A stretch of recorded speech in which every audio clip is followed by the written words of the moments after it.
Selamat datang di Zio Channel.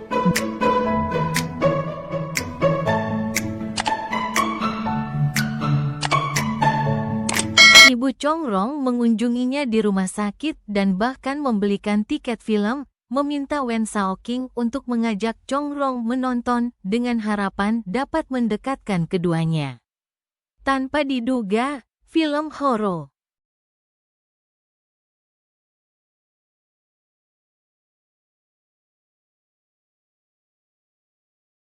dan Chongrong sangat ketakutan sehingga secara naluriah ia berpegangan erat pada Wen Shaoqing. Ibunya mengira rencananya berhasil, tanpa menyadari bahwa mereka hanya berpura-pura menjadi pasangan.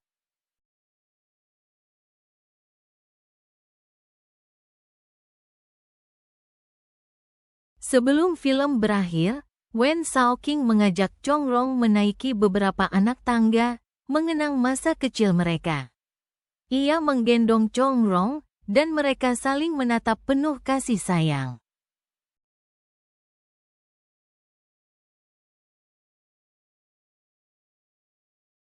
Chongrong mengatakan hal terpenting baginya saat ini adalah lulus presentasi firma hukum, dan ia ingin menunggu sampai setelah itu untuk mempertimbangkan menjadi pacarnya.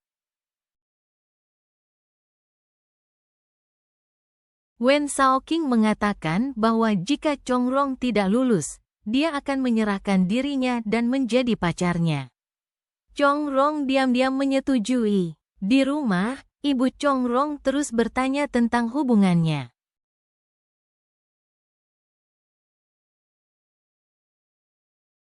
Ibunya mengakui bahwa dia yang merusaknya tetapi menyarankan untuk meminjam komputer dari Wen Shaoqing.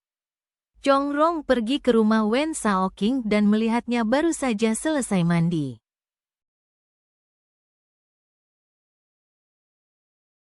Setelah bekerja keras sepanjang malam, Chongrong kelelahan. Dia bergegas menyelesaikan laporan magangnya untuk firma hukum, dan Wen Shaoqing telah merawatnya dengan penuh perhatian sepanjang waktu.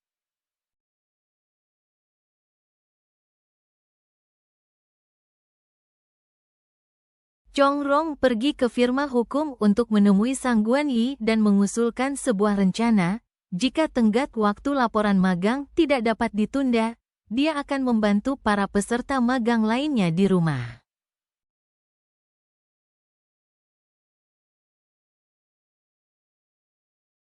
Sang Guanyi menyampaikan kabar baik kepadanya, Pak Tan telah setuju untuk menyesuaikan jadwal, dan laporan magang dapat ditunda. Chongrong sangat gembira dan mengatakan dia akan segera kembali.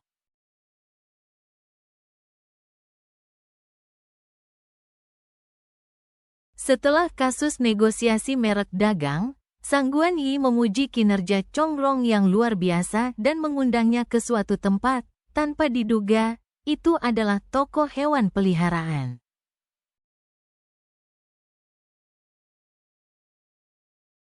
Chongrong melihat bahwa Sang Guanyi menyukai kucing, yang sangat kontras dengan sikapnya yang biasanya serius.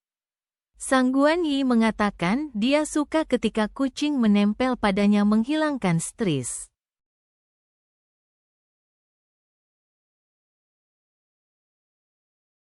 Ketika dia bertanya apakah Chongrong menyukai kucing, dia secara naluriah menjawab bahwa dia menyukai anjing, langsung teringat pada Let-Let.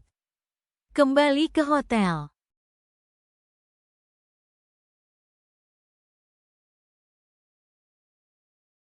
Chongrong selesai mandi, tetapi masih belum menerima pesan dari Wen Shaoqing. Ia berinisiatif menelepon dan melakukan panggilan video dengannya. Wen Shaoqing terdengar dingin di telepon.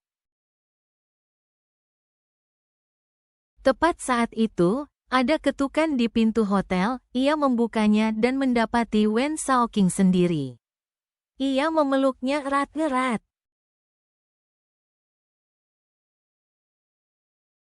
Zhou Chengcheng memeluk Wen Rang dan mengatakan bahwa dia kedinginan, membuat Wen Rang terkejut. Dia melepas jaketnya dan melemparkannya kepada Zhou Chengcheng untuk dipakai.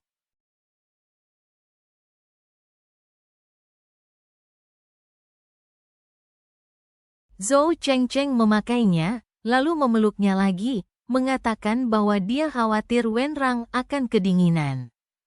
Chongrong dan Wen Shaoqing melihat ini di bas dan bertaruh.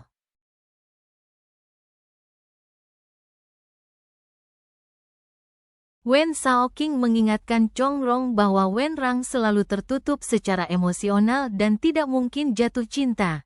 Chongrong membalas, percaya bahwa kehangatan Zhou Chengcheng akan meluluhkan hati Wen.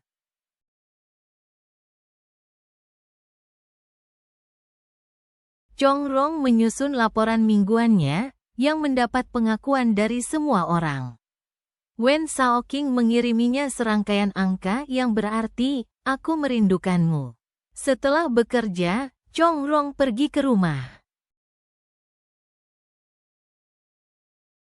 Mereka berencana untuk makan malam bersama.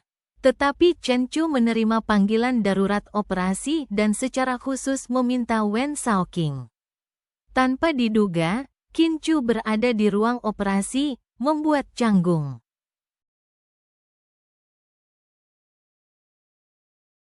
Wen Shaoqing mengetahui bahwa Chongrong sudah pulang dan Sang Guan Yi yang mengantarnya. Ia segera pulang dan berpesan kepada Chongrong agar tidak merepotkan atasannya lagi. Chongrong merasa sedih, berpikir bahwa ia belum cukup berpengalaman dalam pekerjaannya dan merepotkan rekan-rekannya. Wen Shaoqing mengajaknya berjalan-jalan di tepi sungai untuk menghiburnya.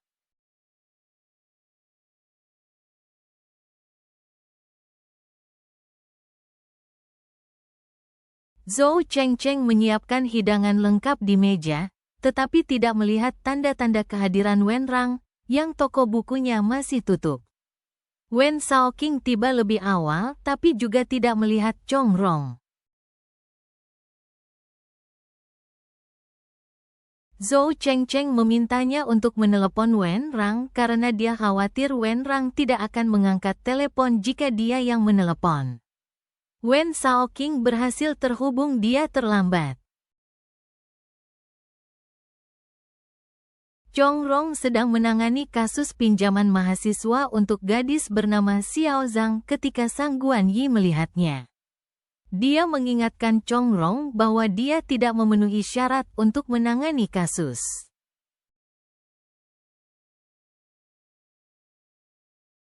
Chongrong menjelaskan bahwa meskipun dia tidak memenuhi syarat, dia ingin membantu Xiao Zhang dengan mencari kasus serupa untuk meningkatkan peluang keberhasilan.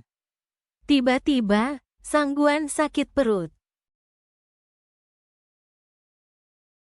Wen Shaoqing sedikit terserang flu karena hujan. Chen Chu memanggilnya untuk meminta bantuan di rumah sakit. Wen Shaoqing baru saja menyelesaikan operasi dan ingin beristirahat, tetapi Xiao Xia datang.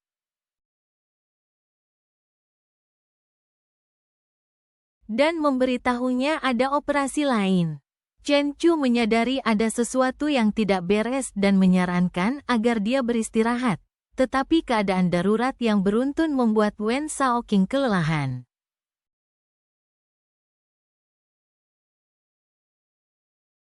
Chongrong keluar dari rumah Wen Shaoqing dengan marah. Zhong Zhen dengan ramah mengingatkan Wen Shaoqing bahwa kompetisi tesis telah dimulai, tetapi Wen Shaoqing mengusirnya dan melemparkan kotak.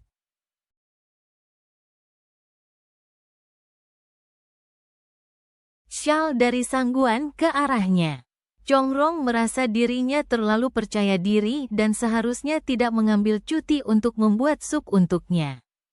Dia segera membatalkan cutinya dengan Sang Guan. Wenrang naik taksi untuk mengantar Zhou Chengcheng pulang.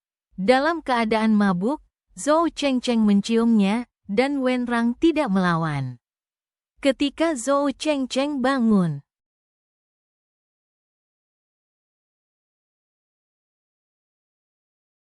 ia mengangkat telepon untuk menghubungi Wenrang, berharap bisa mengobrol, tetapi Wenrang sedang tidak mood dan menutup teleponnya.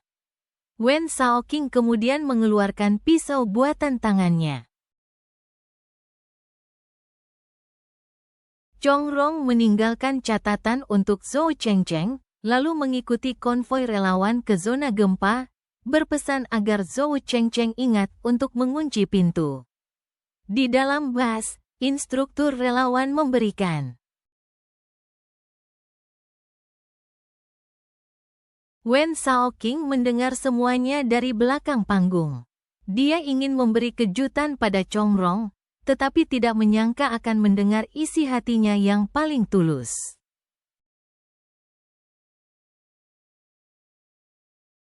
Dia telah menulis lagu untuknya, mengubahnya menjadi video, dan memutarnya di pesta pernikahan, menampilkan momen-momen manis mereka bersama.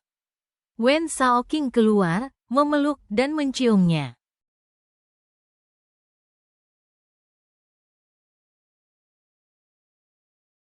Akhirnya mereka menikah dan bahagia dengan keluarga kecil mereka.